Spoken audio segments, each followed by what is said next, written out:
जय महाराष्ट्र।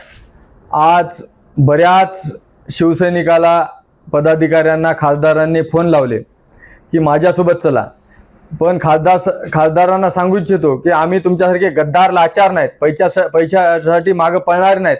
आमचा कोणताही हिंगोली जिल्ह्यातला शिवसैनिक तुमच्या पाठीमागे राहणार नाही। हिंगोली जिल्ह्यातलाच नाही तर हिंगोली लोकसभेतला शिवसैनिक तुमच्या पाठीमागे येणार नाही। आणि तुम्ही विकासाच्या गप्पा मारू नका। आम्हाला 2 वर्षांमध्ये सर्वसामान्य शिवसैनिकाला तुमचं तोंड दिसलं नाही, सर्वसामान्य लोकांना तुमचं तोंड दिसलं नाही। किती तालुक्यामध्ये तुमच्या भेटी झाल्या आणि कुठेही तुमचं काही नसताना आम्ही तुमची ओवापोह करत होतो, तुमचा मोठेपणा करत होतो।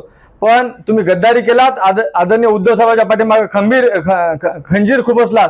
त्याच्यामुळे मी तुम्हाला सूचना करत आहे की तुम्ही कोणत्याही कार्यकर्त्याला भूलथापा देऊ नका। आमचा कोणताही शिवसैनिक तुमच्यासोबत येणार नाही आणि तुमच्याकडून कोणताही विकास होणार नाही। तुमचा जे विकास झाला 100 कोटी घेऊन तेवढाच विकास तुमचा स्वतःचा झालेला आहे, वैयक्तिक झालेला आहे। आणि तुम्ही काय विकासाच्या गप्पा मारणार, काय देणार आमच्या शिवसैनिकाला? आणि आमचे शिवसैनिक कधीच लाचार नव्हते। आदरणीय बाळासाहेबांचे कडवट शिवसैनिक आहेत हिंगोली लोकसभा मतदारसंघातले, हे कधीच लाचार नाही। तुमच्या अगोदरी बरेच गद्दार होऊन गेले, पण त्याच्यासोबत सुद्धा हे शिवसैनिक गेले नाहीत। आणि तुमच्यासोबतही शिवसेनेतला एकही पदाधिकारी, साधा शाखा प्रमुख सुद्धा तुमच्यासोबत जाणार नाही, हे तुम्हाला सांगू इच्छितो। माझी आपल्याला विनंती आहे की उगीच विनाकारण आमच्या शिवसैनिकाला बोलण्याचा प्रयत्न करू नका।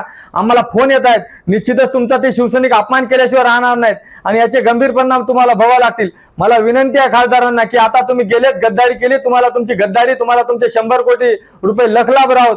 येणाऱ्या कार्यकाळामध्ये तुमचा पराभव निश्चित आहे, अटळ आहे। फक्त तुम्हाला हिम्मत जर असेल तर तुम्ही ही येणारी लोकसभा निवडणूक लढून दाखवा। निश्चितच सर्वसामान्य शिवसैनिक आणि या हिंगोली लोकसभेतील भोळी भाबडी जनता तुमचा पराभव केल्याशिवाय शांत बसणार नाही। एवढंच बोलतो आणि थांबतो। जय हिंद, जय महाराष्ट्र।